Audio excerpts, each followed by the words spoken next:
যারা যারা ঘরের মধ্যে শুতিয়ে আছে, ঢুকিয়ে আছেন, লুকিয়ে আছেন, বাইরে সবাই রাস্তায় নামেন ভাই। কারণ এই দেশ আমার না, আপনার না, জনগণের। এই দেশ শেখ হাসিনা না, সবার এই দেশ, জনগণের দেশ। সবাই কথা বলতে পারবে, রাজনীতি থেকে শুরু করে কোটার বিরুদ্ধে থেকে শুরু করে সবাই কথা বলতে পারবে। কেউ লুকিয়ে থাকবেন না ভাই, ভয় করলে হবে না। সবাই যে ঘরের মধ্যে লুকিয়ে আছেন, লুকিয়ে থাকা যাবে না। আমরা চাই অধিকার রাজ্য থাকতে, কোটা বাতিল করা হোক। মুক্তিযোদ্ধার নাতিগুলো কেন পাবে, আমরা কেন পাবো না? তাদের চাকরি হবে কেন, আমাদের চাকরি হবে না কেন? আমরা চাই সমান অধিকার, আমরা চাই ন্যায্য অধিকার। আমরা রাজাকার কেন? আমাদেরকে রাজাকার বলা হবে কেন? আমরা রাজাকার না।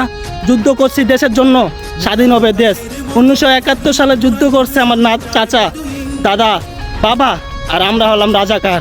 আজকে দেশের মূলনীতি, রাজনীতি বলতে কোনো কিছুই নেই। আজকে দেশের রাজাকার হয়ে গেলাম আমরা। আজকে বড় বড় ইউটিউবারগুলো নাই, মানবতার ফেরিওয়ালা যাদেরকে বলা হয়, তারা নাই। তারা লুকিয়ে আছে ঘরের ভিতরে। কোনো কিছু নাই, ইজ্জত বলতে কোনো কিছু নেই। তোরা যদি মানবতার ফেরিওয়ালা, মানুষকে দেখাস, ভিডিও করে টাকা টুকা দিস, পাশে থাকিস, আজকে কোথায় ভাই তোরা? নাই তোরা না। বাহ, সমাজ আজকে